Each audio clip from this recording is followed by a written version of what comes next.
Angular momentum. Suppose इस point पे m मास का एक पार्टिकल है और ये इसकी वेलोसिटी इस डायरेक्शन में है। जो डायरेक्शन वेलोसिटी की होती है वही डायरेक्शन मोमेंटम का होता है, linear momentum p vector equal to mv vector. तो ये मोमेंटम वेक्टर मैंने बनाया हुआ है, ये यहाँ से लेकर यहाँ तक, और m मास का पार्टिकल यहाँ पर है। अब हमें इस पार्टिकल का एंगुलर मोमेंटम को डिफ़ाइन करना है। डेरिवेशन नहीं कर रहा हूँ, सिर्फ मैं डेफिनेशन बता रहा हूँ मैं। तो एंगुलर मोमेंटम को डिफ़ाइन कैसे करेंगे? Angular momentum about A point होता है। हम कोई भी रैंडम पॉइंट Q ले लेते हैं अपनी तरफ से, ये पॉइंट है Q। तो angular momentum about A point Q point के अबाउट हम डिफ़ाइन करेंगे। तो जहाँ पर ये पार्टिकल है उस पार्टिकल का पहले पोजीशन वेक्टर बनाना पड़ेगा Q के रेस्पेक्ट में, मतलब Q से उस पार्टिकल तक हम एक पोजीशन वेक्टर बनाएंगे, R वेक्टर बोलते हैं जिसको। पॉइंट Q से उस पार्टिकल, जहाँ पार्टिकल है वहाँ तक हमने एक RQ वेक्टर बना लिया। ये RQ वेक्टर क्या है? Position vector of the body with respect to Q। तो जिसके रेस्पेक्ट में पोजीशन वेक्टर निकालना होता है ना, वहाँ से लेकर उस जहाँ तक पार्टिकल है उसका पोजीशन वेक्टर निकाल लिया, RQ वेक्टर। तो एंगुलर मोमेंटम को डिफाइन करेंगे, angular momentum about Q। Angular momentum of the body about Q may be defined as LQ। Angular momentum का सिंबल L होता है और Q मतलब about the point, Q suffix है, about the point Q। Angular momentum of the body, इस body का, यहाँ पर है बॉडी और इसका मोमेंटम इस डायरेक्शन में है। तो it is given by LQ vector equal to RQ vector cross P vector. P हो गया लीनियर मोमेंटम। अब इसका डेरिवेशन हमें नहीं करना है, कभी किसी वीडियो में या बुक्स में से देख लेना डेरिवेशन को, डेरिवेशन आता नहीं है। तो ये एंगुलर मोमेंटम का फॉर्मूला है, RQ cross P। R vector पहले आएगा और P वेक्टर बाद में है। ये ऐसे नहीं करते ना, P पहले R बाद में, ऐसे नहीं, ये क्रॉस प्रोडक्ट में फ़र्क पड़ता है, ये क्रॉस प्रोडक्ट है। एंगुलर मोमेंटम पढ़ाने से पहले, आगे पढ़ाने से पहले ये इसके बारे में पता होना चाहिए, एंगल बिटवीन वेक्टर्स। जैसे ये यहाँ से लेकर यहाँ तक वेक्टर A है और ये वेक्टर B है। इस पॉइंट पे वेक्टर A का हेड है और वेक्टर B का टेल है। तो एंगल बिटवीन वेक्टर्स कभी भी अगर निकालना है तो उसका एक डेफिनेशन होता है, angle between two vectors is either angle between their heads और एंगल बिटवीन देयर टेल्स। तो यहाँ पर ये वेक्टर A का हेड आ रहा है, तो एंगल A वेक्टर और वेक्टर B के बीच में यहाँ पर नहीं होगा एंगल। ये फ्री वेक्टर्स होते हैं, हम वेक्टर A को ऐसे आगे शिफ्ट कर सकते हैं। वेक्टर A को आगे शिफ्ट कर लिया तो दोनों वेक्टर के टेल आ गए यहाँ पे, तो यहाँ पर एंगल होगा, एंगल बिटवीन वेक्टर्स। जैसे यहाँ पर वेक्टर A और वेक्टर B है, सपोज दोनों के हेड आ रहे हैं, तो यहाँ पर ये एंगल हम ले सकते हैं, कोई प्रॉब्लम नहीं। यहाँ पे इस जगह पे वेक्टर A और वेक्टर B दोनों का टेल है, तो यहाँ पर एंगल बिटवीन वेक्टर्स होगा। लेकिन अगर कहीं पे वेक्टर A का हेड, वेक्टर B का टेल आ रहा है, तो उनमें से एक वेक्टर को आगे पीछे कर लो, ताकि उस पॉइंट पे दोनों वेक्टर के या तो हेड आ जाए या दोनों वेक्टर के टेल आ जाए। जैसे वेक्टर B को हम पीछे कर दें, अगर बैकवर्ड कर दे, ऐसे कर दे, यही वेक्टर B इसको हमने पीछे कर दिया, तो यहाँ पर एंगल आ जाएगा। इसी लाइन पे आना चाहिए था, थोड़ा शिफ्ट हो गया, इसको गलत बना ये वाला, ऐसे, ठीक है। तो यहाँ पर भी हो सकता है angle between two vectors. In scalar form LQ equal to RQ P sine theta, A cross B AB sine theta है। या एन कैप नहीं लिखा, डायरेक्शन नहीं लिखा, सिर्फ हम मैग्नीट्यूड लिख रहे हैं, डायरेक्शन के बारे में बात करेंगे। तो अब देखो, ये थीटा जो एंगल है ये RQ वेक्टर और लीनियर मोमेंटम P के बीच में एंगल है, RQ वेक्टर। अब देखो यहाँ पर देखो, दोनों वेक्टर आके मिल रहे हैं, RQ वेक्टर का यहाँ पे हेड आ रहा है और लीनियर मोमेंटम P का टेल आ रहा है, तो दोनों के यहाँ पे टेल होने चाहिए इस पॉइंट पे, या दोनों का हेड होना चाहिए। मैं ऐसा करता हूँ, RQ वेक्टर को आगे प्रोड्यूस कर देता हूँ। तो मैंने इस RQ वेक्टर को ये आगे यहाँ शिफ्ट कर दिया, यहाँ पर एंगल थीटा है। Theta is the angle between RQ vector and P vector. और अभी सिर्फ हम इसका मैग्नीट्यूड को, मतलब इसी में इंटरेस्टेड है अभी, मैग्नीट्यूड, डायरेक्शन के बारे में बात करेंगे। अब ये P वेक्टर, लीनियर मोमेंटम, ये जो वेक्टर है ना, इस लाइन को हमने पीछे की तरफ प्रोड्यूस कर लिया। इस लाइन पे लीनियर मोमेंटम वाला जो लाइन है, इस पे हम इस Q पॉइंट से परपेंडिकुलर ड्रॉप करेंगे। क्या बोला मैंने? लीनियर मोमेंटम जो है ना, ये वाला वेक्टर P, इस पे हम Q पॉइंट से परपेंडिकुलर ड्रॉप करेंगे।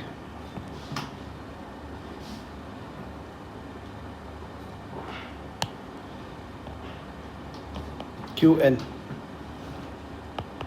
N equal to R perpendicular.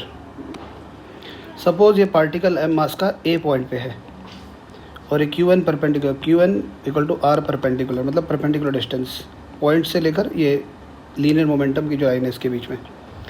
अब ये एक राइट एंगल ट्राइंगल बन गया, ये थीटा एंगल है तो ये भी थीटा एंगल होगा, वर्टिकली अपोजिट एंगल।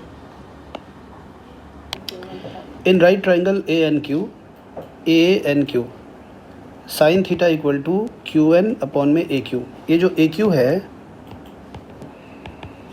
ये पोजीशन वेक्टर की लेंथ है, ये जो पोजीशन वेक्टर इसकी लेंथ है, मतलब ए क्यू इक्वल टू हो गया आर क्यू।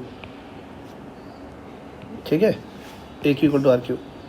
तो sine theta equal to Q N upon A Q और क्यू एन इक्वल टू हो गया A Q sine theta. A Q क्या हो गया, आर क्यू साइन थीटा।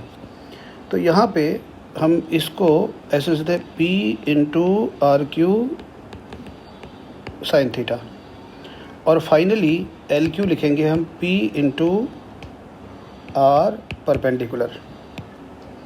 ये जो आर क्यू साइन थीटा है ये आर परपेंडिकुलर हो गया।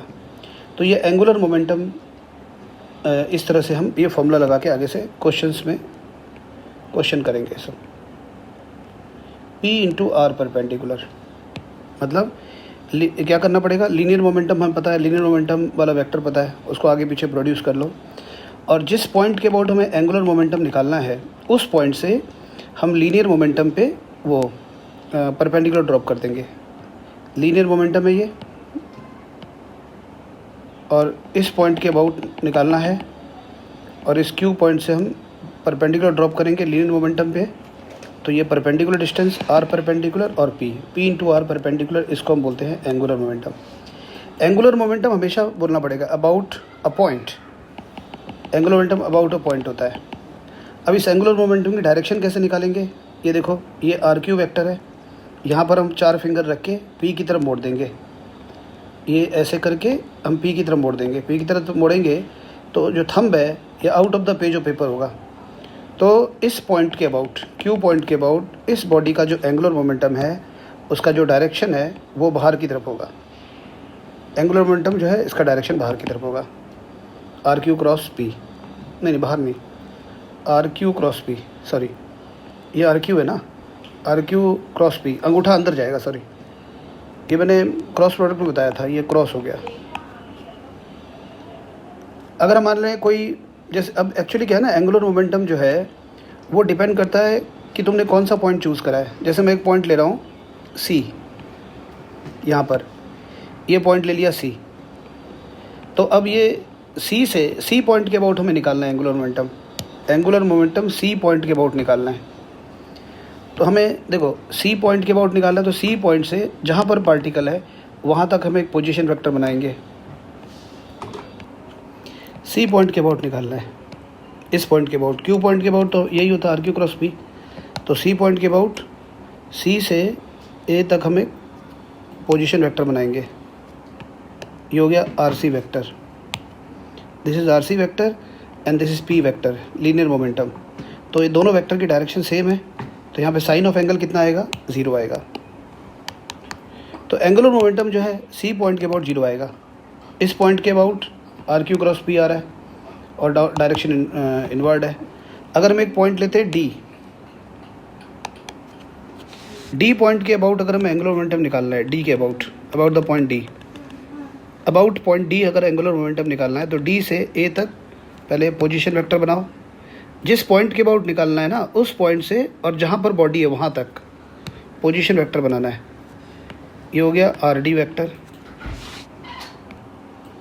आर डी वेक्टर और A P vector. R D vector का यहाँ पे हेड है तो आर डी वेक्टर को ऐसे आगे बढ़ा देंगे, आर डी क्रॉस पी करेंगे तो यहाँ पे डायरेक्शन जो आएगा एंगुलर मोमेंटम का अपवर्ड आएगा।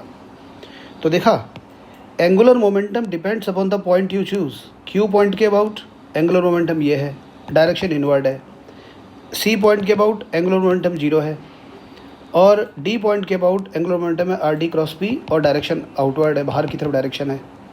सो यही एक बहुत गड़बड़ बात है एंगुलर मोमेंटम के साथ में, मतलब हर बार अलग अलग आंसर आ रहा है, यूनिक आंसर नहीं है। Linear momentum P equal to mv वो हमेशा फिक्स है, लेकिन angular momentum depends upon the point you choose. कौन सा पॉइंट तुमने चूज़ किया है, Q लिया है, C लिया है, D लिया है, about which point you are finding the angular momentum. जैसे डायग्राम देखो यहाँ पे, ये मान लो पेज ऑफ पेपर है, पेज ऑफ पेपर पे ये मान लो बॉडी यहाँ पर है और इसका लीनियर मोमेंटम इस डायरेक्शन में है, और ये वाला पॉइंट है मान लो क्यू, इस पॉइंट के अबाउट, इस क्यू पॉइंट के अबाउट हमें एंगुलर मोमेंटम निकालना है। ये आर वेक्टर हो गया, इसको आगे बढ़ा दिया, आर क्रॉस पी करेंगे, आर क्रॉस पी करेंगे तो अंगूठा बाहर की तरफ जा रहा है, थंब, थंब अगर out of the page of paper जा रहा है तो उसके लिए हम डायरेक्शन बनाते हैं डॉट। डॉट का मतलब out of the page of paper, page of paper से बाहर की तरफ, और पेज ऑफ पेपर से अंदर की तरफ अगर जाएगा डायरेक्शन तो सर्कल के अंदर क्रॉस बना देंगे। इसको बोलते हैं आउटवर्ड, इसको बोलते हैं इनवर्ड। तो एंगुलर मोमेंटम अगर न्यूमेरिकल करना है, निकालना है तो कोई दिक्कत नहीं है। जैसे ये मान लो लीनियर मोमेंटम है, इस ए पॉइंट के अबाउट निकालना चाहते हो तो क्या करना है, ए पॉइंट से इसके ऊपर, इस लीनियर मोमेंटम वाली जो लाइन है ना, इसको ऐसे करके प्रोड्यूस कर लो आगे पीछे, ऐसे लंबा सा बना लो इसको। अब जिस पॉइंट के अबाउट निकालना है ना, जैसे ए के अबाउट निकालना है तो ए के अबाउट निकालना है, ये हमारा लीनियर मोमेंटम है, तो ए से इस लीनियर मोमेंटम वाली लाइन है ना, इस लाइन पे परपेंडिकुलर ड्रॉप कर दो, इसको बोलेंगे आर परपेंडिकुलर।